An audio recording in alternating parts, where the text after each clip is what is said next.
sommes vraiment ravis de vous retrouver pour la présentation de la recommandation 2023 du think tank Économie Santé. Pour nous, c'est un grand moment parce qu'on réfléchit pendant un an. Et puis après, on met en débat, on présente cette recommandation au ministre, donc on est un peu ému. En tout cas, on espère qu'on a bien travaillé. Et cette année, ça a été particulièrement, non pas difficile, mais intéressant. Plus intéressant que jamais.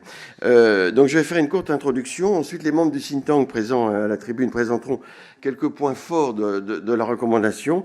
Puis on écoutera et on débattra avec Agnès Firmin-Le Bodo, ministre de l'Organisation territoriale et des professions de santé. Madame la ministre, merci d'avoir accepté notre invitation. Il faut dire que le titre de votre ministère, c'est exactement le thème de notre recommandation. Donc c'est vrai qu'on aurait été quand même bien embêté si vous n'aviez pas pu dégager un moment dans votre agenda qui aujourd'hui, j'imagine, est un peu chargé. Comment réformer le système de santé? Non, c'est le printemps, donc on repart sur de nouvelles bases, paraît-il. Comment réformer le système de santé? Alors, en choisissant le thème de cette année, nous avions bien conscience de la difficulté de la tâche. Non pas pour faire le diagnostic, il est connu, le système de santé n'a jamais été à ce point sous tension, tout le monde le connaît, tout le monde le sait. Non pas non plus pour proposer des pistes de réforme et des solutions. Là aussi, le paysage est bien dégagé et les préconisations ne manquent pas. La principale difficulté aujourd'hui, c'est surtout sur le comment, sur la méthode. Comment réussir à réformer le système de santé alors qu'on dispose de très nombreux avis, rapports, expérimentations et conférences? Comment faire en sorte que tous les professionnels de santé et acteurs de santé travaillent ensemble pour une meilleure qualité et sécurité des soins au sein de chaque territoire et en proximité avec la population? Comment réduire le fossé? Et on a l'impression qu'il ne cesse de s'accroître entre d'un côté les professionnels de santé et de l'autre l'administration et les pouvoirs publics. La convention médicale et celle des kinés en est l'illustration la plus récente. Comment réduire les inégalités de santé géographiques et sociales? Comment appréhender chaque territoire dans sa globalité? Comment favoriser la graduation des soins? Comment innover, etc., etc., etc. On voit bien que tous ces objectifs, on n'arrive pas. Alors, il y a des progrès, non plus trop négatifs, mais on voit bien qu'on n'arrive pas à les atteindre.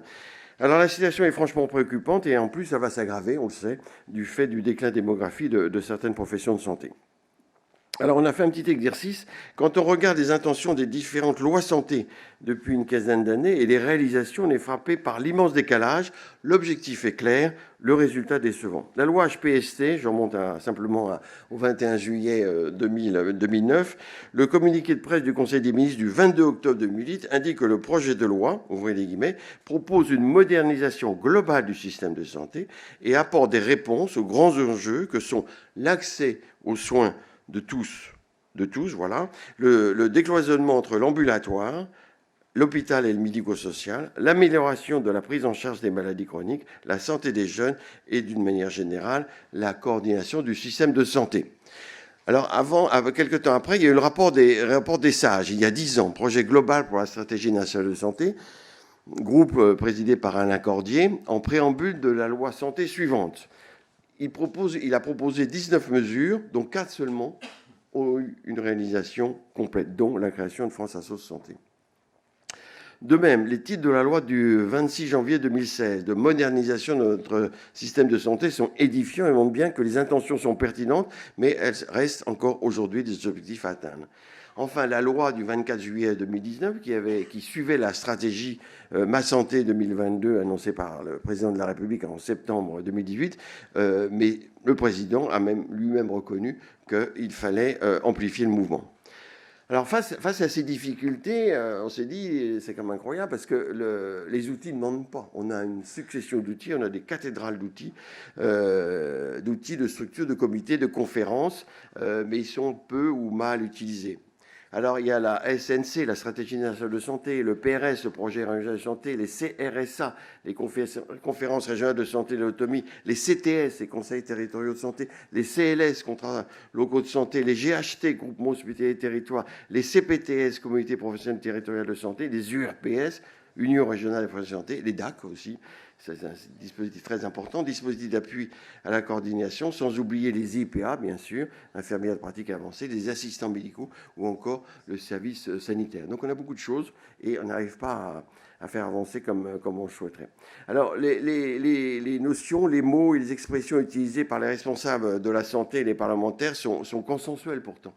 Territoire, proximité, accès aux soins, parcours de soins simplifiés, aller vers, collectif en ville comme à l'hôpital, coopération entre acteurs, organisation peu structurée, coordination, travail en équipe, attractivité métier, santé et virage numérique, interopérabilité, innovation, prévention. Voilà ce qu'il faut faire. De leur côté, les pouvoirs publics, pour bien affirmer peut-être leur volonté réformatrice, ne lésinent pas sur les concepts ronflants. Projet global, stratégie nationale, modernisation, transformation, mutation, efficacité des politiques publiques, simplification, investissement massif, démocratie sanitaire, comme si, conscient des difficultés d'application, ils tentaient de conjurer le sort par l'expression de mots mobilisateurs pour embarquer tout le monde.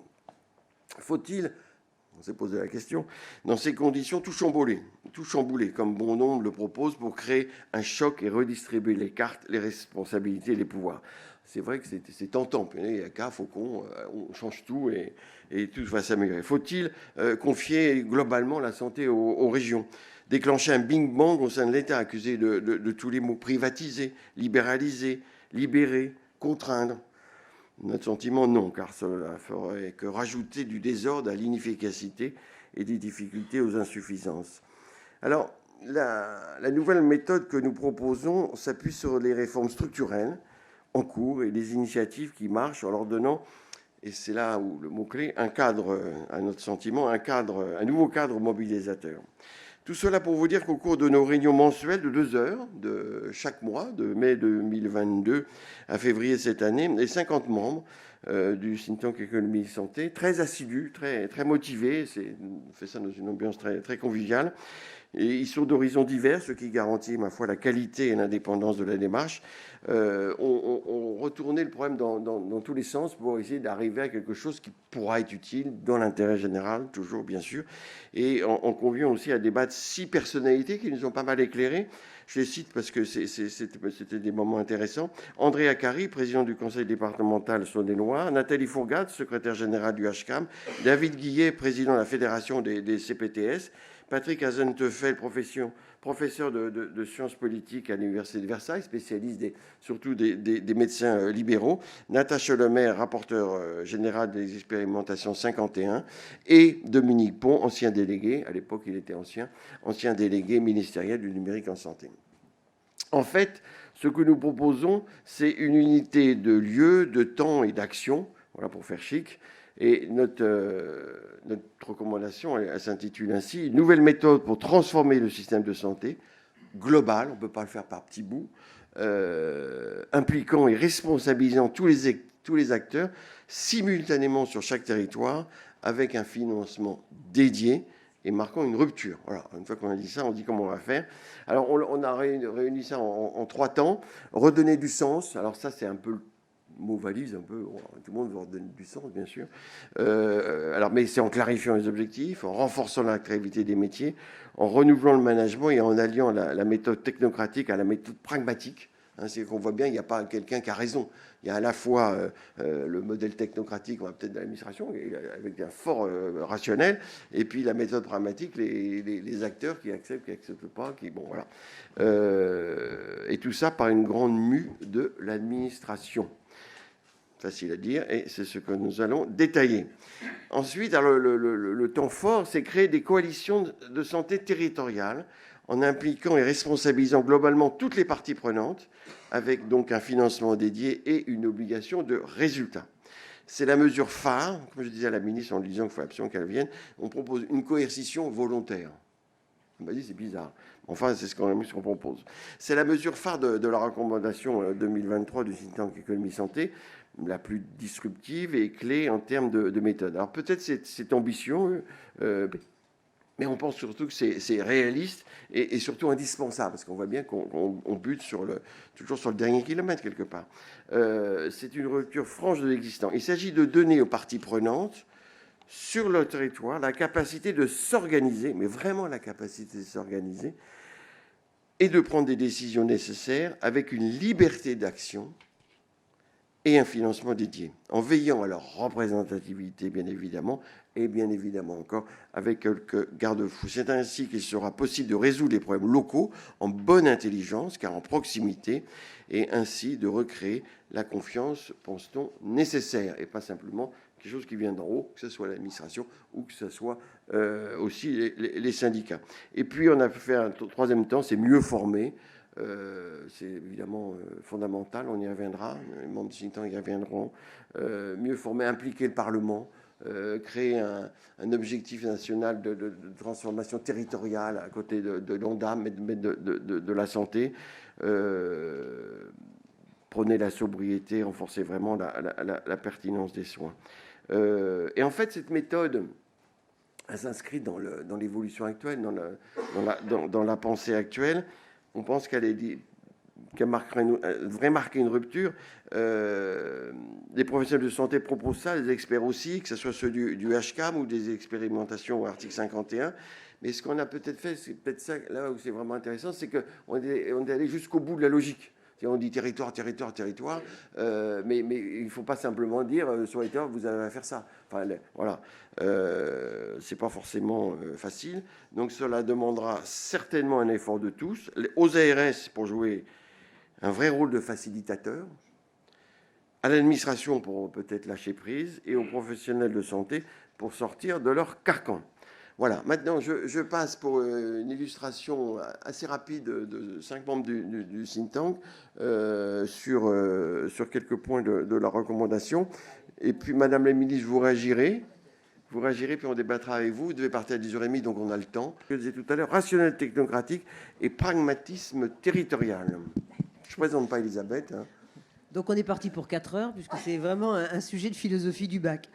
Merci Philippe, tu as déjà dit l'essentiel. Je pense qu'effectivement, on a compris que depuis des années, nous avions quelque part les solutions. Et finalement, il y a paradoxalement un assez large consensus sur les solutions. Le problème, c'est qu'on n'arrive pas à les mettre en œuvre, bien que cela soit compris. Alors, si je résume, c'est effectivement laisser les initiatives au plus près du terrain. Et ce terrain, ce sont des territoires définis qui seraient clairement circonscrits. Mais comment est-ce qu'on peut porter une action locale dans un pays qui est aussi farouchement jacobin que le nôtre, avec des Français dont l'individualisme sert souvent de boussole? Comment est-ce qu'on peut concilier donc cet inconciliable qui est celui du rationnel technocratique et du pragmatisme territorial? Bien évidemment, nous avons essayé d'y répondre, mais il y a, si on veut aller un petit peu plus loin, certainement des conditions à réunir. Des conditions à réunir parce qu'effectivement, les acteurs que sont les professionnels de santé ou pas de santé, et cela peut être aussi les professionnels administratifs, qu'ils soient hospitaliers ou qu'ils soient libéraux, qu'ils soient représentants de l'État ou qu'ils soient représentants des patients et des usagers. 3 conditions, le sens de l'intérêt général. Je le disais, c'est un peu difficile dans un pays où l'individualisme est roi, d'autant plus que la plupart du temps, on confond intérêt général avec la somme des intérêts particuliers. La deuxième chose, c'est qu'il faut une volonté politique forte. Alors là aussi, il ne faut pas confondre une volonté politique forte qui s'inscrit dans le temps, mais après tout, les débats que nous avons eus ces derniers temps le démontrent, avec un programme politique qui certes a été énoncé, qui a été avancé et qui, à l'arrivée, effectivement, est difficilement mis en œuvre. Mais il est vrai aussi que nous sommes dans une échelle de temps dont je me plais souvent ici à le résumer, c'est que l'échelle de temps en politique, elle est de 5 ans. Est-ce que c'est conciliable avec l'échelle du temps dans le monde de la santé? C'est une vraie difficulté. La troisième condition, c'est d'avoir une vision large et une vision globale. Le terme de global est d'ailleurs repris dans l'entête de notre recommandation. Et cette vision large et globale, elle ne peut pas se satisfaire du découpage actuel que nous connaissons du monde de la santé. Je vais même au-delà du monde de la santé. D'un côté, santé médico-sociale, hospitalier, ambulatoire, public, privé, et à l'intérieur, les professions de santé, les médecins. Nous sommes un certain nombre dans la salle, et puis quelque part, à côté, les autres. Est-ce qu'on peut se satisfaire de cela? Non. Donc on a véritablement besoin d'une rupture avec des réflexes et des solutions du passé qui sont, il faut bien le reconnaître, et là, il ne vous étonnera pas que j'enfourche mon dada, qui sont encore trop souvent ces solutions centrées sur le seul hôpital. Mais ça impose d'adopter une posture qui est bien différente de celle habituelle, qui trop souvent se résume au rapport de force. Il faut se mettre à l'écoute. Il faut faire preuve d'humilité. Peut-être l'un des éléments les plus difficiles. Il faut savoir se projeter dans un avenir dont tout montre que techniquement et sociologiquement et socialement, il sera différent de ce que nous avons connu jusqu'à ce jour. Et puis, il faut se donner pour objectif de réussir. Et tu l'as dit tout à l'heure, Philippe, il faut une obligation de résultat. Enfin, si on veut concilier tout cela, et si on veut concilier rationnel, technocratique et pragmatisme territorial, ben, il y a 3 obligations. Il faut susciter la confiance de tous. Confiance, mot très important. Il faut agir dans la transparence. Ce n'est pas le cas. Nous n'agissons pas à l'heure actuelle dans la transparence. Et quand on voit un certain nombre de dispositions qui sont prises, elles sont antinomiques de la transparence. Et il faut rechercher le consensus territorial. Il faut rechercher effectivement cette cohésion qui est soulignée dans la recommandation. Et quand je dis le consensus territorial, ce n'est pas dans le sens péjoratif du compromis, mais c'est bien dans le sens positif du mot cohésion, du mot cohérence, et pas dans celui, je le répète, péjoratif du mot compromis. Et tu vois, j'ai tenu en combien de temps ? Encore 30 secondes, il faut tenir. Eh bien, j'ai fini. Voilà, alors maintenant je passe la parole à Isabelle Rion, qui est médecin, jeune médecin, voilà, urgentiste. Donc les médecins, on les accuse souvent de bloquer, enfin bon, au niveau national, mais alors que les médecins sont partants pour que ça bouge. C'est ce qu'on a voulu montrer dans cette recommandation. Oui, les jeunes médecins sont partants pour que ça bouge. Les jeunes médecins, je pense, veulent transformer le système et veulent pouvoir créer des organisations qui leur ressemblent et qui ressemblent à ce qu'ils souhaitent faire de leur futur, que ce soit sur le plan des organisations de travail et des fonctionnements. Tout d'abord, je pense que ce qui est important de rappeler, c'est qu'on utilise souvent le terme « redonner du sens », un peu à tort et à travers, dans les difficultés du système de santé, dans les questions d'attractivité actuelle. Mais il a toute son utilité quand on parle de la crise que traverse actuellement le système de la santé, parce que c'est la clé du problème. C'est comment redonner du sens globalement dans l'engagement qu'ont les jeunes professionnels dans le système de santé. Tout d'abord, je pense que quand même le prérequis est la confiance.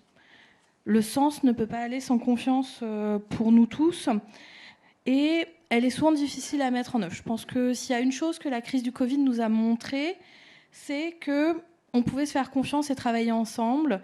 Et malheureusement, la suite, où les jeunes avaient beaucoup d'espoir, a été difficile et souvent cette confiance a été rompue.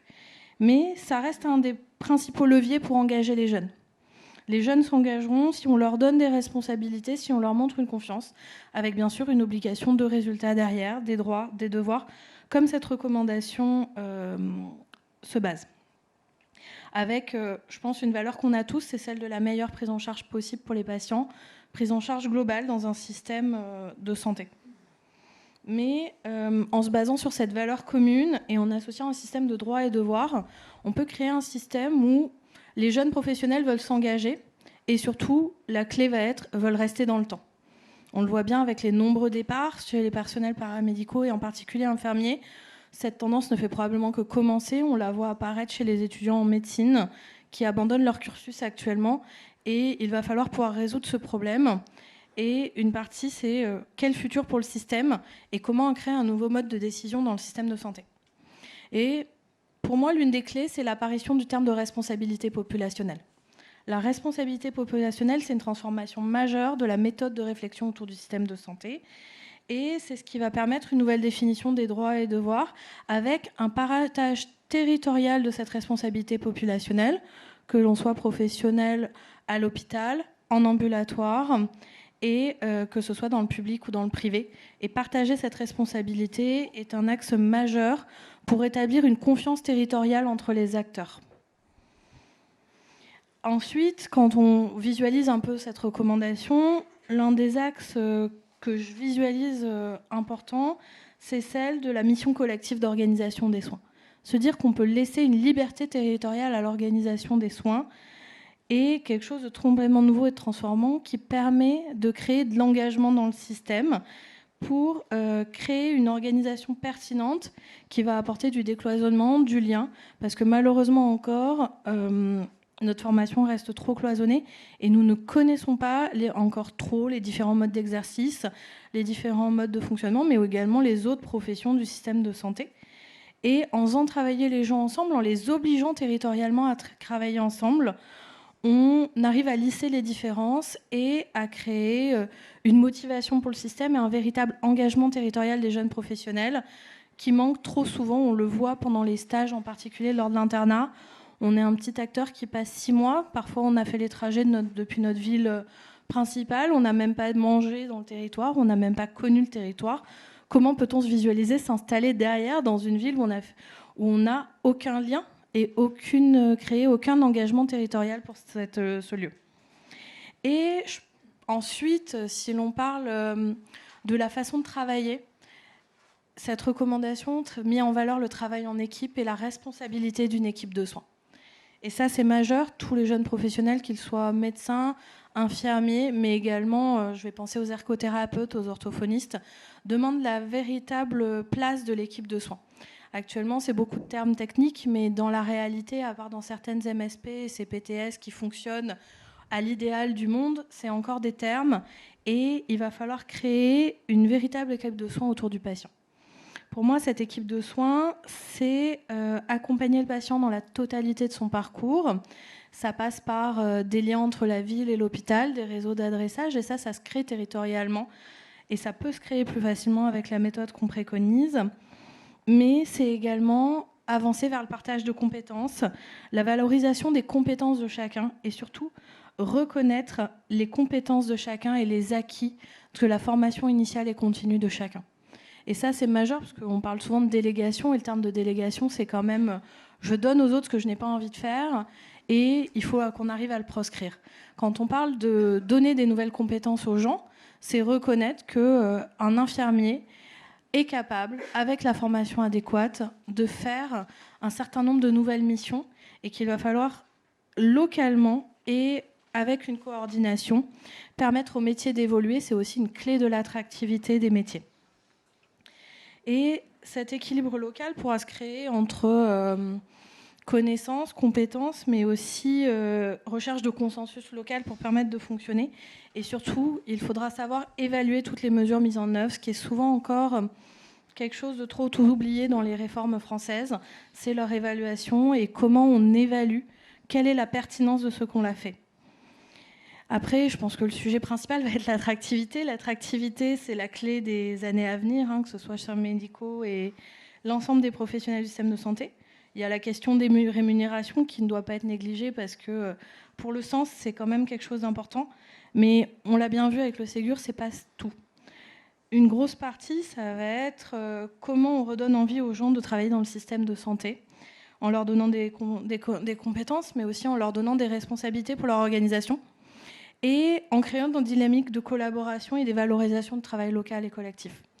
Associé à cette valorisation, on peut voir une solution territoriale émerger, mais n'oublions pas le management. Le management au plus près des équipes, à tous les niveaux du système, c'est encore quelque chose de majeur. Et on le voit sur de nombreux départs de l'hôpital.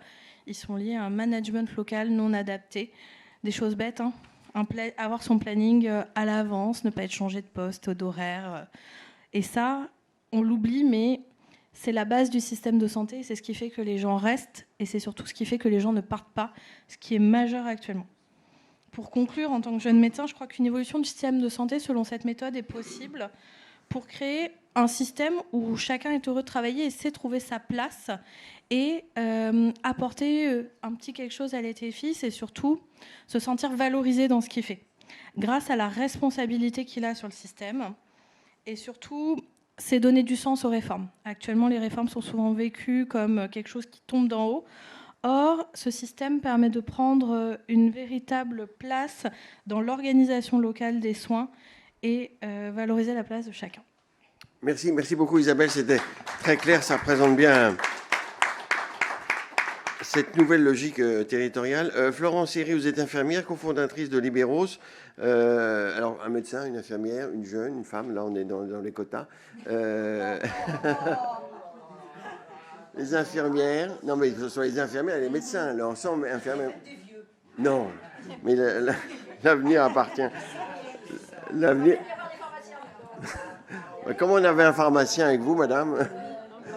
Alors, les infirmières et les paramédicaux, qu'est-ce qui est important dans cette recommandation sur ce nouvel engagement territorial, Florence? Oui, merci beaucoup. Alors, Isabelle a dit pas mal de choses. Je pense que du coup, les médecins sont partants, apparemment. Est-ce qu'ils le sont tous? Je ne sais pas. Mais en tout cas, ce qui est certain, c'est que la volonté des professionnels de santé est très forte. Et il est vrai que les autres professionnels de santé, donc ce qu'on peut appeler les paramédicaux, donc les infirmiers, les kinés, mais aussi les ergothérapeutes, les orthophonistes, ils sont de plus en plus prêts, enfin ils sont prêts depuis très longtemps, hein, à travailler avec tous les acteurs de santé, que ce soit des aides-soignants, mais aussi les collectivités locales et les hôpitaux. Et ils sont prêts à travailler ensemble pour trouver des solutions adaptées à leurs patients, qu'ils prennent en charge tous les jours, au domicile ou dans leur cabinet, pour que ça soit le plus adapté, tant pour eux que pour les familles et que pour leurs patients. On l'a bien vu pendant la crise Covid. Alors, il y aura quelques redites, hein, mais en tant que professionnel de santé, c'est évitez les redites, vous passez pour les redites. D'accord, ok, très bien. Les prescriptions médicales, typiquement, de vaccination, elles ont mis du temps à arriver parce qu'il y a eu finalement un lâcher-prise des médecins qui a été obligatoire. Parce que dans tous les cas, on ne pouvait pas faire autrement. Il fallait donner de la place et surtout donner des tâches à d'autres professions en santé. Et on le voit bien aujourd'hui avec la pénurie de médecins, avec l'accès difficile à l'hôpital. Les professions en santé paramédicale sont donc un enjeu très fort. Comme je disais, ils sont impliqués depuis très longtemps dans la prise en charge de leurs patients, les professionnels de santé, mais ils ne sont pas forcément valorisés à leur juste titre, notamment dans les actions qu'ils peuvent mener au quotidien et qui ne sont pas forcément visibles. Je prends l'exemple d'une infirmière qui va être la coordinatrice en fait, de la prise en charge d'un patient, qui va tant aider les proches, la famille, les autres professionnels de santé et faire le lien avec souvent l'hôpital et le médecin. Il y a un point donc, qui est noté dans le rapport, c'est le rendez-vous du Clio qui a eu lieu fin 2022, concernant donc l'évaluation et la délégation de nouvelles tâches à d'autres professions en santé qui semblent être partir de bon augure pour le développement des compétences des professionnels de santé. On le voit bien aujourd'hui, les IPA, alors tout le monde est content, les infirmiers de pratique avancée, c'est un début, mais il n'y a pas que les IPA, parce qu'aujourd'hui, il y en a encore très peu sur le territoire, et il faut savoir qu'il y a aujourd'hui 600 000 infirmiers en France et 130 000 qui sont des infirmiers libéraux. Donc il y a encore du chemin à faire, et tous ces autres professionnels de santé qui ne sont pas encore IPA ou qui n'ont pas de master peuvent aujourd'hui répondre à l'accès aux soins. On le voit bien, les infirmiers, les kinés, on peut les mobiliser pour des essais cliniques, on peut les mobiliser pour de la prévention, on peut les mobiliser pour des soins. Donc en fait, il faut mobiliser ces professionnels de santé et dans un territoire pour répondre aux besoins donc, du territoire sur place. Donc la coalition santé territoriale, qui fait partie des recommandations donc, du rapport du think tank, il permet quoi? Il permet de valoriser la place des paramédicaux avec les médecins. Les paramédicaux ne sont pas contre les médecins. Ça, je pense que tout le monde le sait et j'espère que ça sera appuyé, puisque dans tous les cas, c'est un collectif, c'est du global, donc il faut que chacun ait sa place. Deuxièmement, ça permettra l'innovation sur les territoires grâce à la liberté de moyens et la liberté aussi, une ouverture réglementaire. Pourquoi? On l'a bien vu, les articles 51 ou même d'autres expérimentations sur les territoires ont permis à des professionnels de santé de prendre la main sur des sujets qu'ils n'auraient jamais fait avant et du coup d'être en lead et en management de solutions pour répondre à des besoins sur leur territoire. Est-ce que c'est la bonne pratique? Est-ce que c'est le bon moyen? Ça, c'est autre chose. Je laisserai d'autres personnes en parler. Et le troisième point, c'est d'éviter de créer des dispositifs identiques qui sont soit menés par des collectivités, soit menés par des ARS, soit menés par des URPS, pour que justement soient identifiés au sein de ces coalitions des enjeux clés auxquels les acteurs peuvent y répondre. Mais attention, il faut que cette coalition puisse se faire dans une dynamique de délai court, de test and learn, de globalité et surtout d'évaluation pour savoir qu'est-ce qui fonctionne ou qu'est-ce qui ne fonctionne pas pour répondre finalement aux enjeux des professionnels de santé qui est l'immédiateté, comment je réponds aux besoins de mon patient aujourd'hui et demain. Merci, parfait. Alors, Christophe Jalonc, vous êtes ancien directeur d'ARS. Alors, la question clé sur ces coalitions territoriales de santé, c'est comment les faire fonctionner. Obligation de résultats, liberté de moyens, financement dédié. Comment faire en sorte qu'il y ait une rupture, que ce ne soit plus comme aujourd'hui? Qu'est-ce qu'on a mis dans cette fameuse recommandation? D'abord, il faut reconnaître une inspiration forte qui a été permise par Benoît Péricard, qui nous a rappelé que l'Église catholique fonctionne dans des moments difficiles, celui du choix du nouveau pape, d'une manière particulièrement efficace, puisque le conclave, c'est à la fois une obligation de résultat, hein, il faut désigner un nouveau pape, et puis c'est une organisation efficace, car en quelques jours, quelques semaines parfois quelques mois, la fumée blanche sort et nous avons un nouveau pape. Alors on s'est inspiré de cette histoire longue et complexe pour imaginer ce que serait un cadre structuré qui serait à la fois incitatif, un peu contraignant parfois, un peu ouvert, c'est-à-dire associatif, participatif. Et on a imaginé qu'on pourrait créer alors, au moins un dans chaque département, mais parfois peut-être plusieurs, groupements territoriaux d'organisation des soins, c'est-à-dire un cadre structuré de travail entre les acteurs, tous les acteurs. Donc on a imaginé que pourraient figurer les CPTS, les organisations hospitalières, les GHT, l'hôpital privé, toutes ses formes, le médico-social, mais aussi des acteurs associatifs, mais aussi, et peut-être je dirais surtout, des acteurs collectivités locales pour prendre en charge toutes les dimensions transversales d'une gestion territoriale de la santé. Alors, ce n'est pas une idée très, très nouvelle. On a essayé de réfléchir à ce que seraient les conditions d'efficacité de cette structure. D'abord, en termes de périmètre, c'est-à-dire qu'est-ce qu'elle ferait. Notre proposition, c'est qu'elle devrait d'abord se consacrer à soutenir les projets d'amélioration de l'organisation des soins, c'est-à-dire d'amélioration des parcours de soins des patients. Cette structure devrait d'abord se concentrer sur ce qu'on appelle les missions d'intérêt général, l'organisation des urgences, des soins non programmés, l'organisation des grandes filières de prise en charge, que ce soit la périnatalité, la gériatrie, la cancéro, etc., la prise en charge des maladies chroniques, parce que c'est sur ces grandes filières ou ces grandes thématiques que se joue la réponse aux besoins pour les citoyens. On a proposé trois éléments fédérateurs qui nous paraissent un peu des clés du succès. La première, c'est d'obliger à une gestion consensuelle. Alors, comment on oblige les gens à se mettre d'accord? Le paradoxe, c'est qu'on leur donne des objectifs et on leur dit vous ne pouvez avancer que si vous êtes d'accord. Et pour garantir cet accord, ce consensus, on donne à chacune des composantes, la ville, l'hôpital, le médico-social, les élus, un droit de veto sur toutes les décisions majeures. La deuxième chose qu'on s'est dit, c'est qu'il faut permettre à ce que des bons projets soient mis en œuvre de manière efficace, concrète, et ça veut dire pouvoir les financer. Et on s'est dit qu'on pourrait proposer la création d'un FIR départemental, on va l'appeler comme ça, c'est-à-dire d'un fonds globalisé dans chaque département. Dans son rapport d'avril 2022, l'Institut Montaigne avait montré qu'en fait, les besoins de financement de la politique de santé, ils sont assez différenciés d'un territoire à l'autre parce que chaque territoire présente des caractéristiques différentes, notamment en termes de, on va dire, de sociologie, d'épidémiologie, parce qu'il y a des territoires où il y a plus de personnes âgées, il y a plus de personnes défavorisées, il y a plus de maladies chroniques, etc. Et donc, ce fonds globalisé départemental, il serait une manière de pouvoir financer d'une manière adéquate, adaptée, ces projets qui sont forcément adaptés à des caractéristiques différentes d'un territoire à l'autre.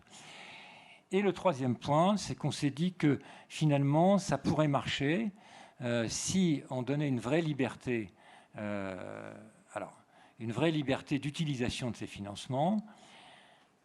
L'expérience de l'article 51, donc de plusieurs centaines maintenant de projets, c'est qu'on bute souvent sur des cloisonnements statutaires, sur des cloisonnements financiers. Et une des manières de surmonter ces cloisonnements dans un cadre territorial, c'est de laisser une liberté totale d'emploi de ces fonds, avec une seule limite, qui est des plafonds de revenus pour les professionnels qui seront intégrés dans ces activités. C'est-à-dire dire on peut dépenser l'argent comme on veut, à condition qu'il n'y ait pas trop d'effet d'aubaine et qu'on limite ce que peuvent être les revenus de tel ou tel professionnels engagés dans le travail. Il ne faut pas qu'ils deviennent des intérimaires. Il ne faut pas qu'ils deviennent des intérimaires, c'est qu'il faut qu'on arrive à créer pour ces projets qui, encore une fois, participent à une mission d'intérêt général, qu'on arrive à créer une incitation à valoriser, à reconnaître, notamment le temps, l'engagement, mais dans des conditions qui soient responsables. Et puis, j'ajouterai un dernier point, qui est peut-être le quatrième, d'une certaine manière, qui est ce que préconise la recommandation pour accélérer les échanges de données, la capacité à évaluer, ce qui a été rappelé, et donc la capacité à développer encore plus l'interopérabilité dans nos systèmes d'information, de façon à ce que les décisions prises elles soient éclairées par les résultats obtenus et sur la base des objectifs atteints. Voilà. C'est à la fois... Bon, merci Christophe, non, c'est parfait. Merci. Laurence Contarassus, vous êtes directrice générale du GE Healthcare. Vous êtes un acteur économique.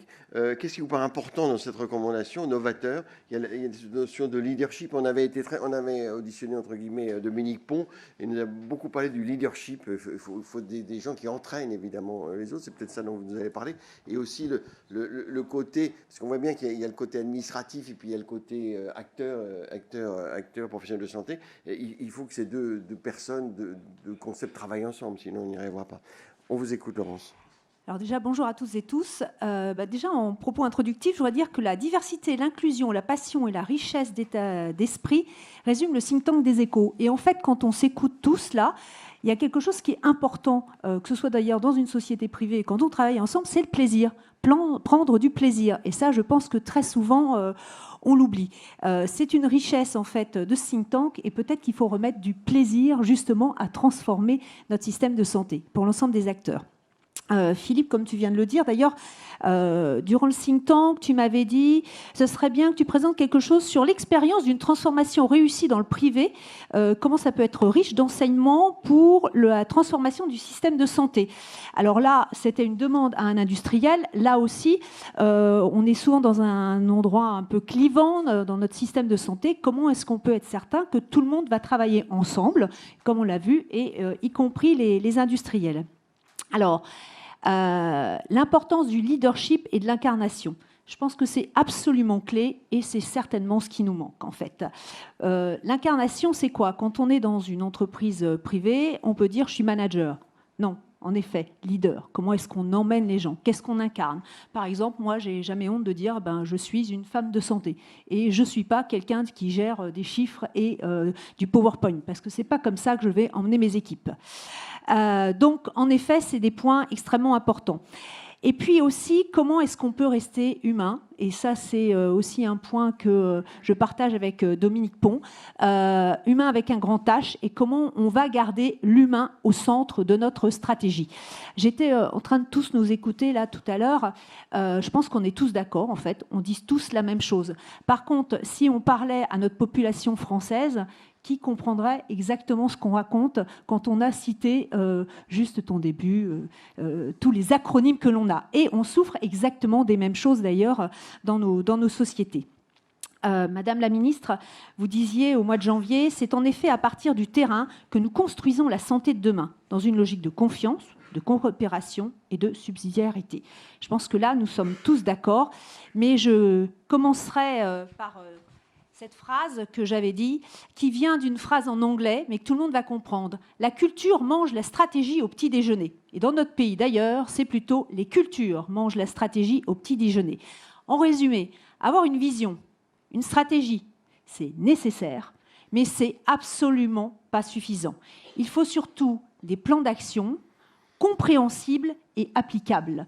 parce qu'on peut dire, on peut énoncer plein de choses à l'ensemble des employés, à l'ensemble des Français. S'ils ne comprennent pas ce qu'on veut faire, on n'a aucune chance.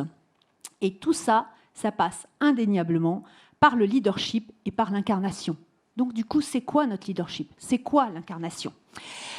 3 éléments indispensables pour l'ensemble des acteurs économiques. Emmener les équipes. Comment est-ce qu'on emmène les Français? Faire participer les équipes. Et là, ça passe par quelque chose qui est absolument indispensable. Il faut prendre le temps de l'échange. Il faut prendre le temps de l'écoute. Et surtout, il faut respecter. Là, on sent qu'en ce moment, on a peut-être un petit travail là-dessus. Expliquer et encore expliquer. Tout à l'heure, tu me disais, on va répéter. La répétition est absolument indispensable. Personnellement, je pense que tant que nous ne sommes pas en capacité, avec des mots clairs, des phrases comprises par l'ensemble des personnes concernées, et dans notre cas, en effet, il s'agit de l'ensemble des Français, nous ne sommes pas sur la bonne voie. C'est un basique, mais je pense qu'il serait bien que tout le monde se le rappelle en ce moment. Alors, il y a un enjeu de taille, que moi je résume comme ça. Redéfinir les bases de la santé, 20-25, 20-30, ça dépend de l'échelle que l'on se met, la prévention au 4e âge, en prenant soin de l'ensemble des personnels soignants, comme vous l'avez dit, et en utilisant tous les nouveaux moyens, comme le digital par exemple. Et on en a parlé sous des formes différentes, mais il nous faut être en capacité à communiquer sur les objectifs chiffrés. Isabelle, tu en as parlé, la mesure. On n'aime pas la mesure dans notre pays, mais en effet, il faut mesurer. Il faut être en capacité à faire des mesures correctives pour justement pouvoir avancer. Donc là, nous voyons à quel point il y a du travail. Le sens, on en a parlé, le pourquoi et la communication sont indispensables. Alors oui, je ne pense pas qu'il y ait de différence fondamentale entre le privé et entre le système de santé, entre le public. Il y a des humains, avec un grand H. Il y a du pouvoir, il y a de l'argent et il y a de la politique. Qu'est-ce qui change? Eh bien, on l'a dit, l'échelle de temps, bien sûr, et puis aussi la quantité, puisque même quand on est à mon poste, moi je gère à peu près 3900 personnes, c'est déjà compliqué, donc avec le nombre de personnes qu'on a là, c'est encore plus compliqué. Donc oui, Madame la Ministre, il nous faut de la diversité, c'est la force de la construction innovante, il nous faut de la communication, de la répétition et encore de la répétition. Mais attention, les cultures mangent la stratégie au petit déjeuner. Pour tous ceux qui ont lu La Fabrique de la défiance, alors moi je l'ai fait ce week-end à la demande d'Erika Saillant, la défiance est au cœur du pessimisme français. Et c'est bien là notre problématique et ce dont on parle. La bonne nouvelle, ce que j'ai retenu du livre, c'est qu'il semble que ce ne soit pas un héritage culturel immuable. Donc ça m'a remonté le moral ce week-end. Certainement d'ailleurs notre point commun à toutes les personnes qui sont dans la salle et celles qui s'intéressent. Donc de mon point de vue, dans le privé mais aussi dans le public, le plus important, et on en a parlé, c'est la confiance. Comment est-ce qu'on remet la confiance au centre de nos préoccupations? Et c'est pour cela qu'il faut absolument travailler ensemble, comme aime le répéter l'Asséné d'ailleurs, Dominique Pont, en résumé, à chacun son rôle, administration, médecins, industriels, acteurs de santé, mais travailler ensemble. Et attention, la confiance, ça se fabrique, comme les auteurs de La Fabrique de la défiance aiment le rappeler. Derrière la confiance, on n'en a pas parlé ce matin, mais c'est un point extrêmement important, il y a le droit à l'erreur. Et quand on parle de régionalisation ou de territoire, d'article 51, de tout ce qu'on veut, eh bien, il faut accepter le droit à l'erreur pour pouvoir corriger. Alors, pour conclure, moi qui pense qu'il vaut mieux des plans d'action efficaces construits avec les équipes qu'une belle stratégie sur un PowerPoint, je vous propose peut-être une méthode relativement simple, accélérer le travail sur les parcours que l'on a tant de mal à faire et que, mesdames et messieurs, vous rappeliez, parce que c'est une façon de travailler ensemble, c'est une façon de mesurer, c'est une façon d'expliquer et de corriger.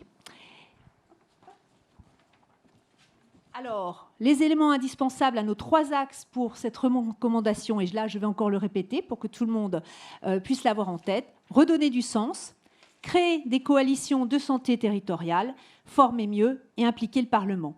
Et surtout en étant convaincus que le leadership et l'incarnation, pour tous avancer ensemble, public et privé, et arrêter les clivages en mettant au centre la confiance, parce que le plus important, pourquoi on est là, eh bien, c'est les patients. Merci.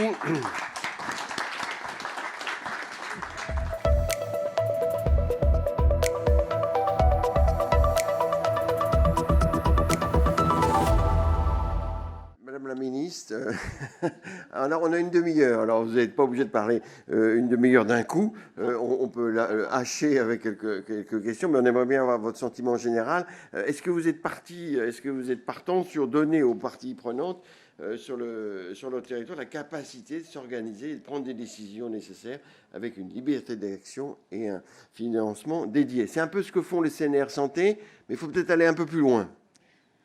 Alors, bonjour à tous. Merci à vous pour ces travaux. J'avais prévu de dire quelque chose, mais en fait, je ne vais pas du tout dire ce que j'avais prévu de dire.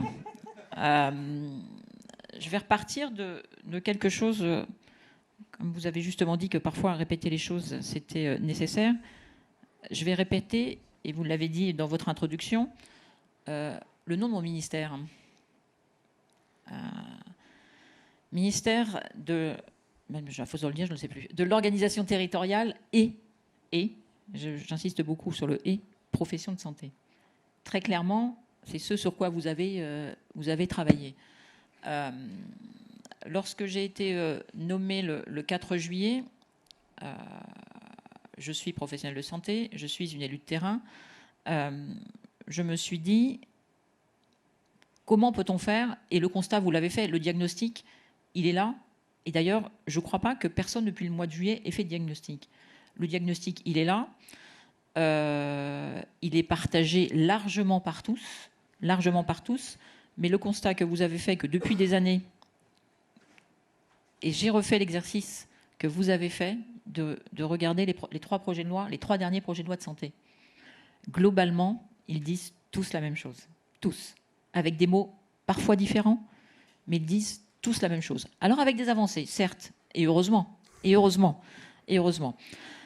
Je me suis posé la question de pourquoi ça ne marchait pas. Et vous l'avez dit avec vos mots, je vais essayer de le dire avec les miens. La première des choses, c'est de se dire que, et c'est la crise sanitaire qui nous oblige aussi à penser comme ça, on parle de lien ville-hôpital, public-privé, relations entre les professionnels, difficultés entre l'administration et les professionnels, l'administration et les élus, le lien État-collectivité. En fait, on parle de binôme à chaque fois, de lien entre chaque, qui se fait ou qui ne se fait pas, qui se fait plutôt pas.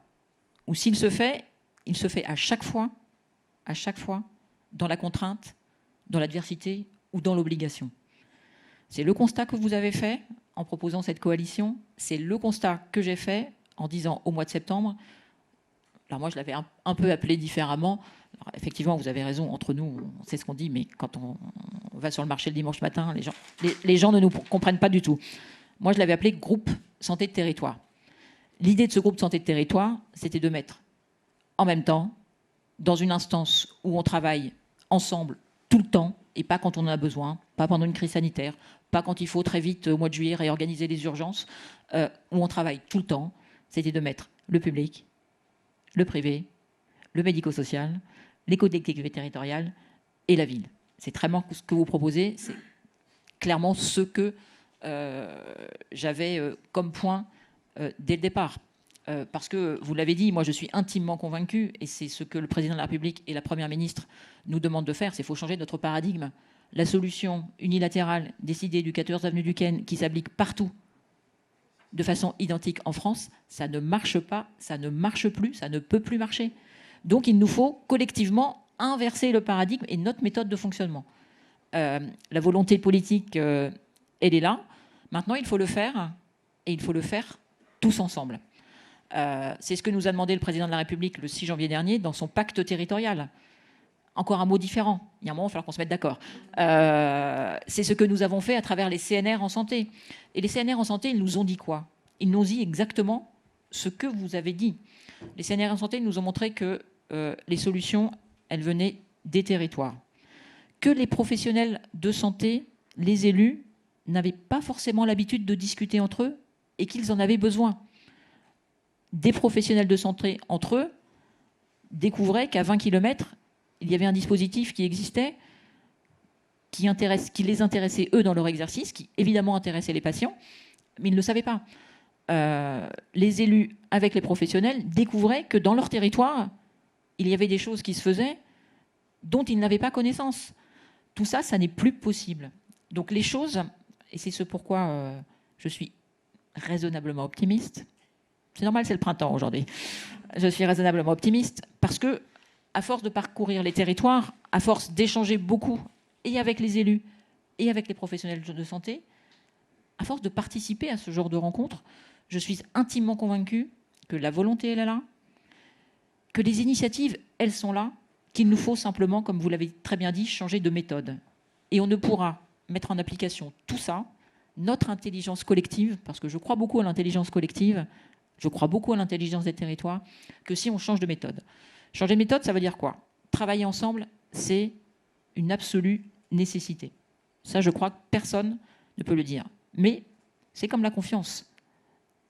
Ça ne se décrète pas. Ça se travaille. Et donc, il nous faut, c'est pas recréer un machin pour recréer un machin.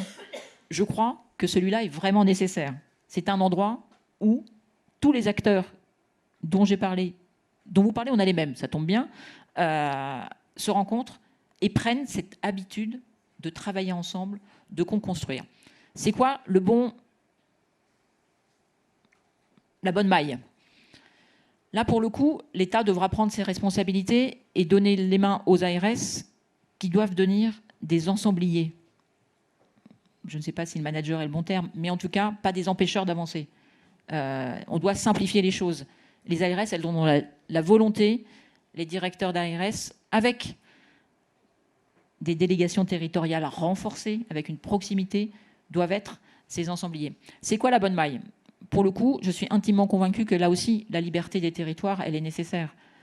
Je pense qu'il va falloir l'organiser d'abord en partant d'un département. C'est la maille. Et après, en fonction des territoires, je vais prendre 2 exemples que je connais assez bien. La Normandie, 5 GHT. Non, 5 départements. 5 départements. 5 départements. Seine-Maritime, 3 GHT. l'Orne, un GHT. Moi, je pense qu'on doit partir, que la bonne maille, c'est le GHT, et autour de son bassin, pouvoir décliner et mettre tous les acteurs. Mais je crois que là aussi, il va falloir, mais qu'on mette bien tous les acteurs, qu'on n'oublie pas, quand on parle de médico-social, qu'on n'oublie pas les EHPAD. Si on oublie les EHPAD dans votre coalition, dans mon groupement de santé de territoire, on rate une partie de ce qu'on veut faire. Donc il faut bien que là aussi, à un moment, l'État puisse définir la structure de ce qu'on veut mettre dedans et laisser les territoires s'organiser. Mais là aussi, il faudra mettre les élus, parce que les décisions sans les élus, ça ne marche plus.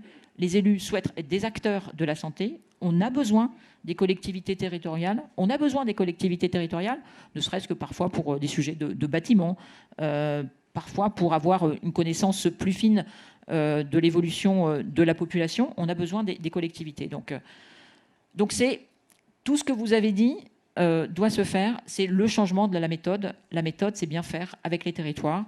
Et à partir des territoires, c'est le travail qui sera celui que le ministère dont j'ai l'honneur d'avoir la charge doit faire, mais il ne pourra pas le faire tout seul.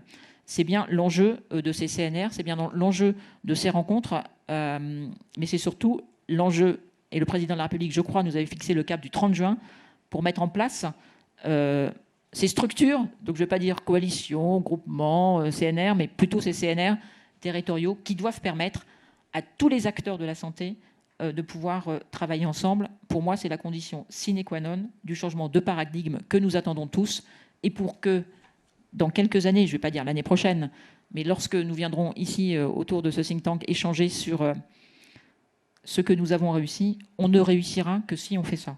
Pour le coup, j'en suis intimement convaincue. Les solutions, elles existent, il faut les mettre en œuvre. On ne pourra les mettre en œuvre que si on apprend cette culture du travailler ensemble, et puis en binôme, en se regardant parfois en chien de faïence, parce que parfois, et je vais venir aux « et » professions de santé, parce que parfois, on n'a pas su collectivement apporter des réponses pour des raisons de conservatisme, parfois. Mais en tout cas, nous sommes maintenant, et nous le savons très bien, dans l'obligation d'avancer. Et donc, j'ai et professionnels de santé. Vous avez parlé de redonner du sens. N'oublions pas que nous sortons d'une période compliquée où le système de santé était pas en très bonne santé, d'ailleurs accessoirement, avant la crise sanitaire. Ces 2 ans de crise sanitaire que nous venons de traverser n'ont été qu'un accélérateur, j'allais dire, de ce mal-être. Le président de la République nous a demandé de refonder le système de santé. Il ne faut plus faire ce que nous avons fait depuis des années. C'est aussi peut-être une des explications. Mettre des rustines, et je l'ai dit déjà plusieurs fois, à force de mettre des rustines, le pneu il finit par éclater. Je crois que nous en sommes à peu près à cette situation. Donc refonder le système de santé, c'est à la fois refonder l'hôpital et la ville, mais le faire en même temps. Si on fait l'un après l'autre, on ne va pas y arriver. Et donc on a besoin de redonner du sens, et redonner du sens aux professionnels de santé qui sont fatigués physiquement et psychologiquement après ces 2 ans de crise sanitaire. Et comme nous sommes dans une période où certains arrêtent, vous l'avez dit, madame, qu'il y a moins de professionnels de santé et il y a besoin de répondre à plus de besoins, on est dans une spirale négative. Je pense que la première des urgences, c'est d'arrêter cette spirale négative. Nous réussirons collectivement à donner aux jeunes envie de s'engager dans les métiers de la santé que si, ensemble, on arrive à redire que ces métiers de la santé sont des beaux métiers parce qu'ils sont profondément humains. Si, à longueur de journée, on dit qu'on a tous un travail pourri, que l'hôpital c'est moche, non, il y a des problèmes, il ne faut pas les nier, mais vraiment il ne faut pas les nier. Mais par contre, on a un système de santé qui nous permet de prendre nos concitoyens en charge, on a un système de santé qui nous permet à l'hôpital de soigner les gens. Il ne va pas bien, mais comment ensemble on arrive à arrêter cette spirale et à refaire partir la dynamique dans le bon sens et pas dans le sens de la descente. Donc, professionnels de santé, comment on arrive, et moi j'ai été ravie de vous entendre, de dire qu'il faut... Je suis arrivée un tout petit peu en retard parce que j'avais le président de l'Académie de médecine dans mon bureau, qui m'a dit que l'Académie de médecine venait de voter à une très large proportion la délégation de compétences. Moi, je suis ravie. J'entends ça à longueur de journée. Tout le monde est pour. Alors, vous avez raison, je ne sais pas si on parle. Alors, le pire, c'est délégation de tâches. Je crois que celui-là, va falloir l'évacuer très vite. On n'en parle plus. Mais on l'évacue vraiment très vite. Chaque professionnel, chaque profession a des compétences. C'est comment on se sert le mieux de toutes les compétences de chaque professionnel au service de nos concitoyens. Et je le redis vraiment très clairement, notre système de santé est fait avec le médecin. Alors, c'est mon terme, donc je vais continuer à l'employer. La pierre angulaire du système de santé, j'en suis intimement convaincue, parce que notre système est construit comme ça. Et on ne peut pas tout déconstruire. Et il ne faut pas tout déconstruire.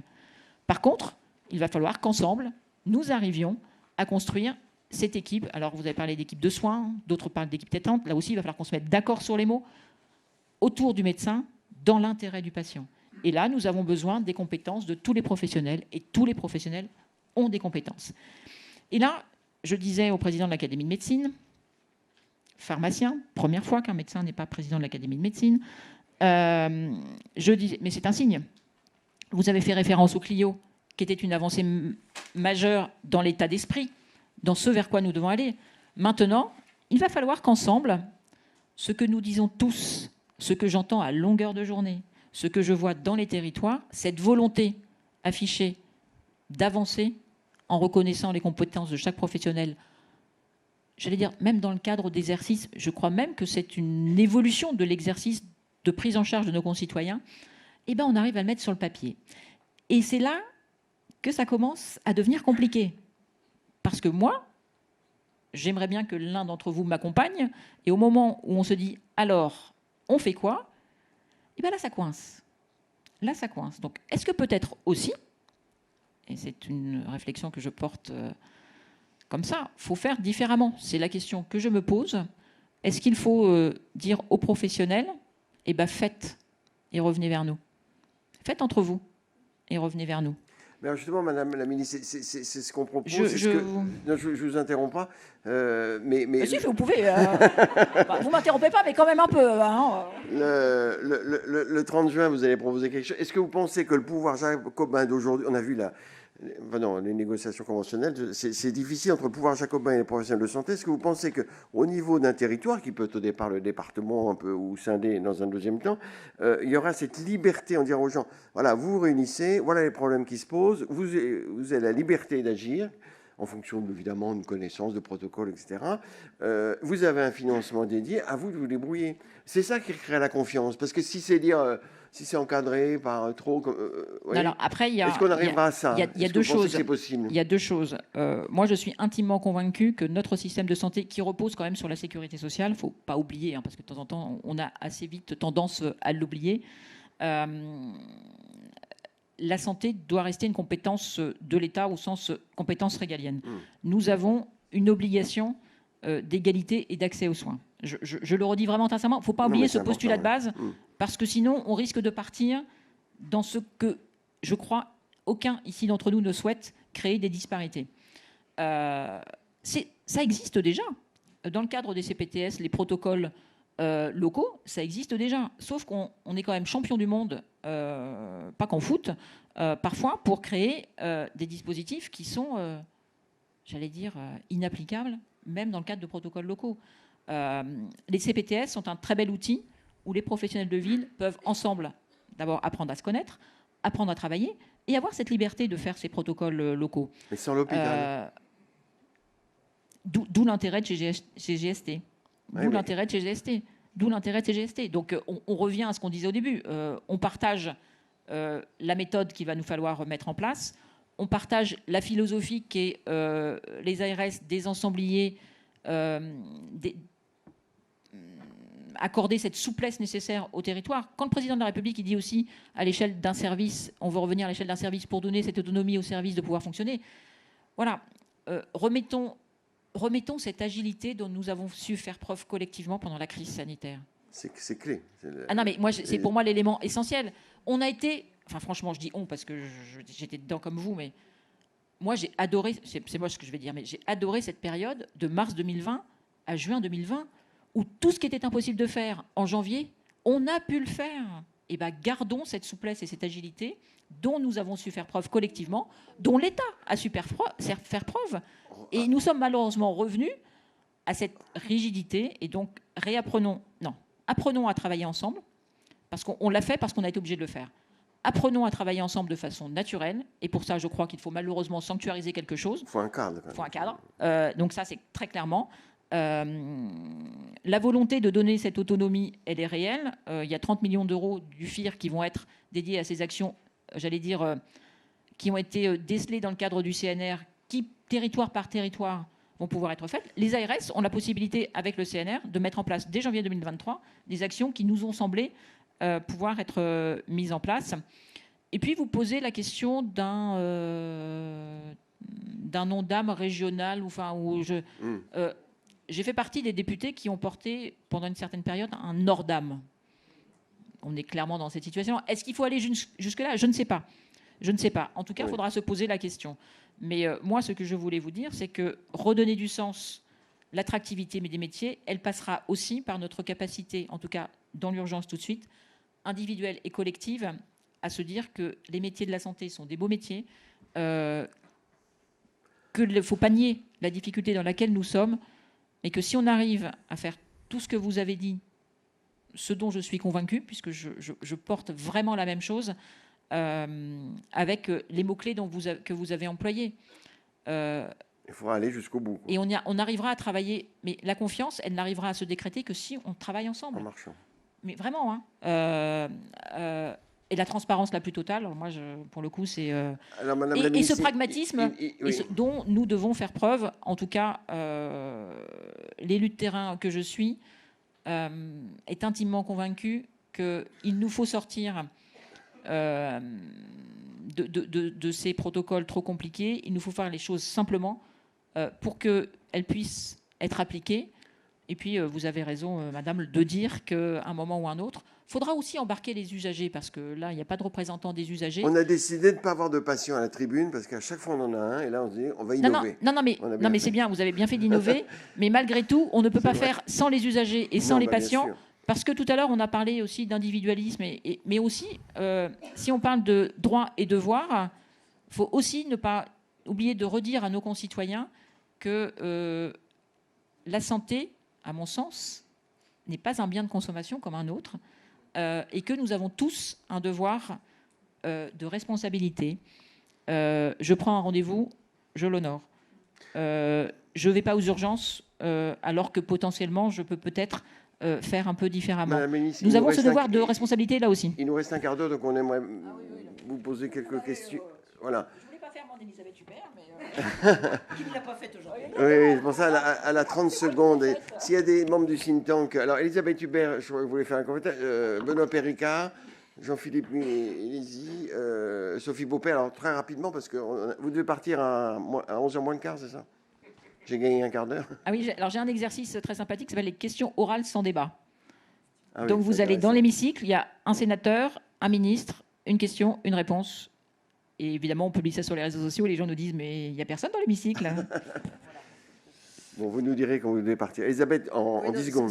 Simplement, on a évoqué des acronymes nouveaux pour désigner des collectivités qui pourraient se rassembler à l'échelle des territoires. On pourrait parler longtemps de la taille de ces territoires, parce qu'à l'échelle d'un département, quand celui-ci fait 1,5 million d'habitants, je ne suis pas sûr que les problématiques soient les mêmes en tout point du territoire. Mais pourquoi est-ce que ça réussirait mieux de cette façon-là, alors qu'on a déjà les conseils territoriaux de santé qui réunissent normalement tous les acteurs de santé, les élus, les usagers, et qui n'ont pas réussi à le faire. C'est bien là l'enjeu.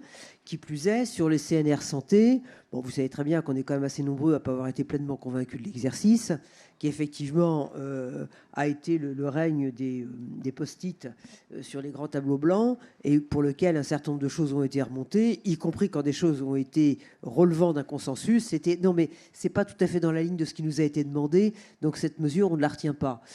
C'est pas comme ça qu'on doit travailler. Et ce que tout à l'heure disait Christophe, c'est-à-dire à partir du moment où, à l'échelle d'un territoire, des personnes se rassemblant sont d'accord pour mener des actions et qu'effectivement sont respectées les éventuelles oppositions et qu'on essaie de les désamorcer, à partir de ce moment-là, on finance. On finance. Et c'est pas, effectivement, il ne faut pas donner des hochets. On a quand même 245 milliards d'euros. On a su en donner beaucoup, y compris aux hôpitaux publics, on en donne encore beaucoup. Donc il y a peut-être un ruissellement qui pourrait être fait vers d'autres segments de la santé et jouer la carte de ces territoires. Ouais, voilà, ça, c'est très important, c'est au cœur de notre recommandation. C'est le financement et la liberté d'utiliser. Vous pensez que vous y arriverez le 30 juin? Non, mais... alors, y arriver le 30 juin, peut-être pas, mais si, y arriver au moins sur la structuration. L'intérêt de cette structure par rapport à un CTS, c'est que mettre les collectivités locales, mettre le public, mettre le privé, parce que je pense que là aussi, il faut absolument le mettre, mais avec une obligation, j'allais dire, de là aussi, c'est comment on travaille et comment on finance. L'enjeu du financement, il sera majeur. D'où l'importance d'avoir les collectivités territoriales pour se dire que si je veux, allez, je vais prendre une maison des étudiants à l'échelle d'un territoire, c'est qui la finance. Et là, c'est plus facile d'avoir les collectivités locales, et quand je dis les collectivités locales, que ce soit les régions, les départements, les intercos, n'oublions pas les intercos, les villes, pour se dire, bah, sur ce projet-là, c'est une collectivité qui prend la main, parce que on va avoir peut-être besoin de développer et de financer quelques maisons de santé pluriprofessionnelles. Et dans ce cas-là, c'est plutôt le département qui prend la main. L'idée, c'est de se coordonner dans les financements et dans le développement des financements, chacun avec ses compétences. Et n'oublions pas, moi, j'ai pas la réponse à la question, mais je pense que peut-être, dans ces instances-là, mettre aussi un représentant des CEPAM pour avoir une vue globale, j'allais dire, des dépenses de santé à l'échelle du territoire. Je pense que ça peut être aussi une question sur laquelle on pourrait réfléchir. Et là, j'ai pas la réponse. Hein, je vous la dis, je vous la livre comme je le pense. Mais quand je vois certaines mouches, je me dis que j'ai pas. Sophie Beaupère, Benoît Péricard, Jean-Philippe Allozzi, rapidement. On voit pas bon. Christophe aussi. Je fais juste une petite remarque et puis je passerai la parole à Sophie. Mais parmi la Benoît méthode... Péricard, qui fait partie du canal historique des think tanks économie santé, qui est là depuis 12 le ans. début. 12 ans. Parmi la méthode, je crois quand même que le casting est un des sujets les plus importants. Enfin, les gens du think tank savent mon obsession à ce sujet-là. Vous avez évoqué que dans certaines instances aujourd'hui, on a des gens qui sortent de l'Académie de médecine, le CPTS, on a reçu David Guillet qui était infirmier, mais dans les postes à responsabilité aujourd'hui, vous ne faites pas preuve, le ministère, d'assez d'imagination et de diversité. Vous avez là à la tribune des gens qui pourraient être directeurs d'ARS. Allez-y, sortez des cadres. Je vais vous donner Nommez les CV, des madame infirmières. la ministre. Même Il y en a ce qu'on nous a vous, donné. il y a un ancien ministre qui est devenu directeur d'ARS il y a quelque temps. Non, mais allez-y, sortez des cadres, parce que c'est un ancien fonctionnaire qui vous le dit. Quand on est dans un cadre, on reste dans le cadre, qu'on le veuille ou non. En Nouvelle-Aquitaine, Qu'on le il y a- veuille ou non. il y a un Donc médecin en Nouvelle-Aquitaine. il faut sortir de ce cadre et il faut nommer des gens qui viennent d'ailleurs. Alors tout ce qui se dit ici reste entre nous, on est bien d'accord. Oui, Il n'y a rien qui absolument. sort. C'est enregistré, ne vous inquiétez pas. Alors comment vous dire que je suis d'accord avec vous. Tout à l'heure, quand j'ai parlé de directeur d'ARS, manager, ensemblier, très clairement, il nous faut là aussi, dans nos façons d'approcher les postes à responsabilité de la santé, de façon un peu différente. Je suis intimement convaincue que ça passera aussi par ça. Mais là, nous sommes encore dans la mutation, j'allais dire, des ARS. Et je suis intimement convaincue, notamment, que le délégué territorial, il doit avoir un rôle majeur. Et ce rôle, il ne pourrait être, à mon avis, incarné qu'avec peut-être une vision un peu différente de ce qu'est la santé stricto sensus. Et bien sûr, avoir ce spectre. Mais peut-être on y arrivera à l'inverse, en travaillant avec ces groupements de santé de territoire où on a des profils très différents, peut-être, mais en tout cas, je partage votre avis et je le porte assez. Je regarde comment fonctionne notre administration aussi, et c'est sans doute aussi l'un des enjeux. N'oublions pas que l'administration fait un très gros travail. Enfin, je le dis aussi, je suis arrivée avec un regard assez critique en tant que professionnel de santé, en tant que député. Je peux vous le dire, l'administration fait un travail extraordinaire. C'est pas simple, parce qu'il y a à la fois l'urgence à traiter, il y a le nombre de dossiers qui vous arrivent, et je peux vous assurer que le nombre de dossiers qui vous arrivent, il est...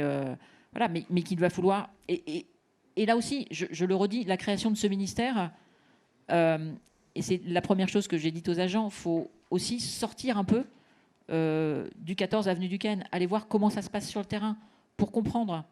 Voilà, la nouvelle directrice de l'offre de soins était dans un hôpital il n'y a pas très longtemps. Je pense que c'est bien d'aller voir sur le terrain. Moi, j'ai redit mon expérience de professionnel pendant la crise sanitaire que vous avez tous vécue. Avoir les fax là, qui arrivaient, qui s'empilaient les uns sur les autres, ou celui de 12h03 annuler celui de 12h02, mais comme à 12h02, on était au comptoir, on n'a pas pu le voir, on ne sait plus lequel est le bon, et qu'il faut s'imaginer que sur le terrain, ça ne se passe pas comme ça. Donc je pense que c'est aussi ça, cette révolution qu'il nous faut opérer. Il nous faut l'opérer entre professionnels, mais il faut qu'elle s'opère aussi dans l'administration. Et tout à l'heure, je vous ai dit les relations administration professionnelle, administration élue. Il faut qu'elles changent. Mes premiers rendez-vous étaient vers les organisations d'élus, en leur disant que ce ministère était le leur. C'était pour moi un signal important. Il faut qu'on apprenne à travailler différemment. Les acteurs de la santé, les professionnels de la santé, mais aussi l'administration. Mais je partage votre avis, je ne peux pas dire autre chose. Merci. Alors, Sophie Weber, Jean-Philippe après. Sophie Weber, que tout le monde connaît, déléguée générale Unicancer. Oui, merci. Ma question, ma remarque, elle porte justement sur comment on articule ce qui a été évoqué sur une nouvelle organisation dans le territoire, faisant appel à la confiance et la co-construction, et la réforme du financement, qui aujourd'hui est dans un calendrier très contraint. Si j'ai bien compris, c'est juin les orientations qui vont être annoncées. Et Et il n'y a pas forcément cette impression d'une co-construction suffisante avec les acteurs, ne serait-ce que pour faire le bilan de la T2A, le bilan de la garantie de financement, et partir du bilan dans une logique pragmatique et de bon sens pour pouvoir après aller plus loin et travailler justement sur les sujets qui ont été évoqués. Et une des propositions, des recommandations, et je voulais avoir quel était votre avis là-dessus, c'est aussi développer la pluriannualité. Comment peut-on traiter des sujets de prévention dans une logique annuelle? Cela paraît très compliqué. Et comment aussi peut-on d'ailleurs garantir aux structures dynamiques porteuses d'innovation également d'être soutenues dans une logique annuelle? Alors, il y a deux choses que je n'ai pas dites tout à l'heure, parce que j'ai été interrompue. La prévention, vous l'avez évoqué, Elisabeth l'a évoqué tout à l'heure, le temps politique est malheureusement le temps court. Et que malheureusement, il faut prendre parfois des décisions que je ne partage pas. Hein, mais c'est pour ça que la première fois, je le répète, c'est pour la première fois qu'on a le mot santé et prévention dans le nom d'un ministère, et que la prévention, qui est le temps long, il faut l'investir. Et très clairement, la volonté est vraiment d'investir la prévention parce que il faut ancrer cette culture de prévention et le chantier est lancé. Il y a une deuxième chose qui n'est pas culturelle en France, c'est l'évaluation. Ça a été dit par plusieurs d'entre vous. Et l'article 51 doit nous permettre ça. C'est on évalue, ça marche, on garde, ça marche pas, on passe dans le droit commun. Mais si on n'est pas fichu d'évaluer, faisons pas des expérimentations, ça sert à rien. Ça sert à rien. Et parfois, on peut se dire aussi que l'idée n'est pas si mauvaise et qu'on peut chanter l'expérimentation parce qu'on sait que ça va marcher. Enfin, il faut aussi arrêter de se cacher derrière notre petit doigt. C'est tout ça qu'il nous faut changer. Une fois que j'ai dit ça, je n'ai pas répondu à votre question. Alors, le président de la République a clairement dit qu'il fallait lancer le chantier de la réforme de la tarification. Il n'a pas dit que du jour au lendemain, on allait supprimer le tout T2A. Je ne crois pas. Ou alors, on n'a pas écouté le même discours, mais je ne crois pas qu'il ait dit ça. D'abord, je ne sais pas si la mission qui est lancée sur l'évolution de la tarification aboutira à cette conclusion. La mission est lancée. Il y a nécessité, je crois, de réformer la tarification à l'hôpital. Laissons les travaux de la mission. Quand il y a une mission de lancer, en général, il y a écoute et co-construction. Je sais que vous saurez revenir vers moi si tel n'est pas le cas. Mais vous savez que notre système de santé, notre système de financement et de fonctionnement est régi par un PLFSS qui a lieu tous les ans. C'est le projet de loi de finances. Pour la première fois, il y a eu des projections pluriannuelles. Elles n'ont pas été remarquées par personne, je vous le dis. Il faut rendre à Thomas Mesnier ce qui est à Thomas Mesnier. C'est lui qui avait porté ce sujet parce que nous sommes quelques-uns, là aussi, à avoir porté des amendements en disant que nous avions collectivement besoin de voir et de se projeter. Et sans doute que l'entrée par la porte de la prévention, en termes de projection de financement, c'est la bonne porte. Parce que la prévention, c'est le temps long. Et pour pouvoir engager des actions de prévention, il faut savoir si elles seront financées l'année d'après ou pas. Ça, c'est à mon avis nécessaire. Deux questions de commentaires. Alors, Jean-Philippe Allons-y, Abgène, et puis Alexis Herriot. Et après, Madame la Ministre, on vous posera une dernière question. Qu'est-ce que vous nous recommanderiez? Quelles sont vos recommandations pour notre travail de l'année prochaine? Deux, trois idées. On est à court, là, on ne sait plus sur quoi travailler. Alors, on va réfléchir. Merci beaucoup, Madame la Ministre.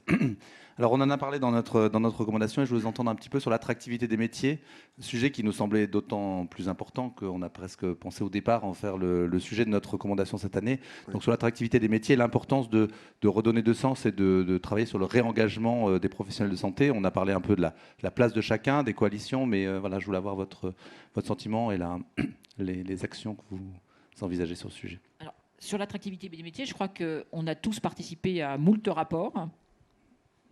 Je crois que les choses, elles sont documentées. C'est la priorité. Oui. C'est la priorité de rendre les métiers de la santé attractifs. Peut-être le pan qui n'avait pas été et qui ressort par le biais de la formation infirmière, sans doute, et par l'enjeu, par le mal-être des étudiants en général. Peut-être que c'est l'enjeu de la formation qui n'avait pas été assez appréhendé dans l'attractivité des métiers. Je pense que cet enjeu de formation, il ressort depuis quelques mois et que peut-être l'attractivité des métiers passe aussi par l'enjeu de la formation initiale. Sur le métier d'infirmière, c'est absolument nécessaire. J'allais dire, le taux d'abandon dès la première année et le taux de diplômés au bout de 3 ans, quand on arrive entre 50 et 60%, on pourra discuter des chiffres, mais c'est à peu près ça, c'est pas normal. Ça veut dire qu'il y a un problème global, et là, le rapport IGAS qui est sorti montre les pistes d'amélioration. C'est un des enjeux sur l'année 2023. Pour les professions médicales, on va parler des pharmaciens. Quand il y a 1200 postes qui ne sont pas pris, ça veut dire qu'il y a un enjeu et que la façon dont on deviendrait pharmacien n'est plus celle qui est adaptée à la situation. Et le mal-être des étudiants, puisque ça a été évoqué par l'attractivité des métiers, passe aussi par, j'allais dire, la santé des professionnels de santé. C'est un chantier que j'ai lancé. Un colloque bientôt. Je ne croyais pas que c'était si important, et je peux vous dire que lorsque nous avons lancé le chantier que j'ai confié à Jean-Christophe Masseron et à Madame Nion, ville, hôpital, nous avons tous été collectivement saisis, mais je le dis vraiment très sincèrement, par les 6 fédérations étudiantes qui étaient là pour nous dire à quel point il y avait un enjeu à la base. À la base. Et donc, si on ne commence pas non plus par traiter la racine des maux, on va avoir un problème plus tard. Donc, je pense qu'on a ces enjeux-là. Sur l'attractivité métier, vous avez la formation initiale, vous avez la qualité de vie au travail, vous avez cet équilibre nouveau, mais qu'il nous faut prendre en compte. C'est un sujet de société, équilibre vie personnelle, vie professionnelle. Cette volonté exprimée, et là c'est un défi collectif et c'est un enjeu collectif, mais qui va au-delà, à mon avis, des métiers de la santé. C'est cette volonté exprimée par les jeunes d'être à la fois, ou à la fois ou pas, mais faire du public et du privé, du salariat, du libéral, de pouvoir changer. Et donc cette agilité, j'allais dire, dans nos fonctionnements, mais aussi dans l'évolution des métiers dont il va nous falloir faire preuve, et que se dire que, et je vais prendre volontairement l'exemple du médecin de famille qui exerce dans son village tout seul. Ce modèle-là, il n'existe plus, et donc il nous faut accompagner cette évolution nécessaire, comme il nous faut accompagner l'évolution nécessaire du métier d'infirmière, qui peut-être un jour faire du libéral, mais a très envie aussi de faire l'hôpital, ou pourquoi pas les deux ensemble. Là, c'est cette rigidité qu'il va nous falloir à un moment donné. C'est vos collaborateurs qui disent qu'il faut accélérer. Oui, ils ont bien 2 minutes. Non, mais... J'essaie de faire porter la responsabilité sur quelqu'un d'autre. Et donc, l'attractivité, c'est un tout. Et sans nier aussi la problématique des revenus, parce que ne pas parler d'attractivité sans problématique des revenus serait une erreur. Mais je crois aussi, je suis intimement convaincue qu'on ne choisit pas un métier de la santé par hasard. Et donc, les revenus, c'est une partie de l'équation. Ça n'est pas la totalité de l'équation. Alors, une dernière question, Alexis, ou commentaire ? Oui, un commentaire et une recommandation. Alexis Arnaud, Calmedica. Pardon ? Oui, non, la question, je vais la poser en fait. Quand on a travaillé dans le think tank, on a beaucoup, oui, en effet, parlé de travailler ensemble, et vous l'avez répété. Et notamment, je représente une société privée. Ce qui est important pour nous, c'est aussi que le public s'appuie sur le privé. Quand je dis s'appuie sur le privé, il y a un point important, c'est que le public n'essaie pas de reproduire ce que fait le privé, de redévelopper, de refaire. Et alors, la première remarque à laquelle on pense, c'est dire faire concurrence au privé. Il n'y a pas que ça. Il n'y a pas que la concurrence commerciale. Actuellement, on est en pénurie de ressources, très forte en tout cas. Et quand le public refait ou essaye de se dire bah, tiens, il y a une bonne idée, je vais refaire la même chose parce que ça va me coûter moins cher, non seulement il fait concurrence au privé, mais il capte des ressources qui sont déjà en pénurie. Pour vous donner un exemple, j'avais prévu de faire à peu près 100% de croissance cette année. On a été obligé de réviser à la baisse à 70% parce qu'on n'arrive pas à trouver les bonnes personnes. Voilà. Et donc, j'aimerais vous entendre là-dessus et aussi donner cette recommandation de laisser le privé, appuyez-vous sur le privé, on a des ressources. Et si chaque entité publique redéveloppe un petit morceau, ça consomme énormément de ressources dont on a beaucoup besoin à l'heure actuelle. Alors, en 2 mots, et puis les thèmes pour l'année prochaine, vous nous conseillez ? Alors, ma réponse va être assez brève. On a besoin de tout le monde, très clairement. Et que, même du privé ? Mais bien sûr qu'on a besoin du privé. Mais bien sûr. Enfin, je serais... D'abord, personnellement, je ne pourrais pas vous le dire. Je ne peux pas vous dire qu'on a besoin des collectivités territoriales et ne pas vous dire qu'on a aussi besoin du privé. On a besoin de tous les acteurs, mais c'est comme les compétences. Les professionnels ont des compétences qu'il nous faut exploiter. Le public a un savoir-faire, le privé a un savoir-faire. Dans l'attention qui est la nôtre, quand on dit que 87% de la France est un désert médical, on n'a pas les moyens de se faire concurrence, au moins pour, les professionnels. Donc c'est l'enjeu du 3 avril sur la régulation de l'intérim, par exemple. Et là, on attend du privé qu'il ne surenchérisse pas sur d'éventuels... Je vous retourne la chose. Voilà. Après, les thèmes pour l'année prochaine. Alors, nous, on dit numérique, ça fait 10 ans qu'on dit numérique. Non, moi, je pense que le vrai enjeu, c'est l'intelligence artificielle. C'est quoi la place de l'intelligence de l'artificiel dans la médecine de demain? Est-ce que l'intelligence artificielle peut remplacer un médecin coordonnateur dans un EHPAD? C'est quoi la place de l'intelligence artificielle demain? Je pense que ce serait bien de pouvoir y réfléchir maintenant, parce que, comme dans ces mots qui font peur aussi, ils font peur, c'est quoi la place de l'intelligence artificielle par rapport à l'humain? N'oublions pas que les métiers de la santé sont des métiers humains, profondément, qui doivent le rester, mais quelle place peut prendre l'intelligence artificielle? Là aussi, elle peut prendre une place. Moi, je pense qu'elle peut en prendre place, mais laquelle? Elle peut, elle doit, vous avez raison.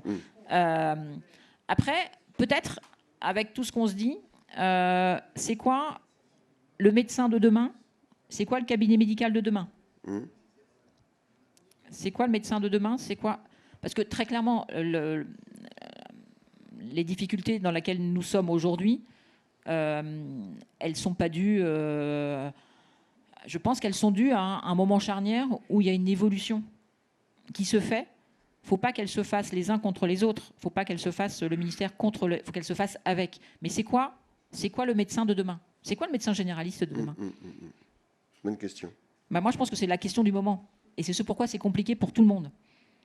Parce qu'on voit bien que voilà, pour avoir rencontré les jeunes internes, ils ne sont pas dans le même état d'esprit que les médecins de 60 ans. Mais pourtant, ils ont le même métier. Et là, on est à ce moment d'évolution à prendre en compte entre ce que les jeunes souhaitent, ce que nous sommes en mesure de leur apporter, ce que le système est en mesure de leur apporter et de s'adapter. Je pense que c'est ça aussi, c'est les deux gros enjeux, à mon avis, auxquels, Le pharmacien de demain, non. Mais ça va avec les... ça va. En fait, c'est quoi la santé de demain? Vous pouvez aussi, si vous voulez... Élargir. Oui, parce que j'ai vu que vous réfléchissez. C'est quoi la santé de demain, d'ailleurs? Merci beaucoup, Madame la Ministre, d'avoir accepté notre invitation.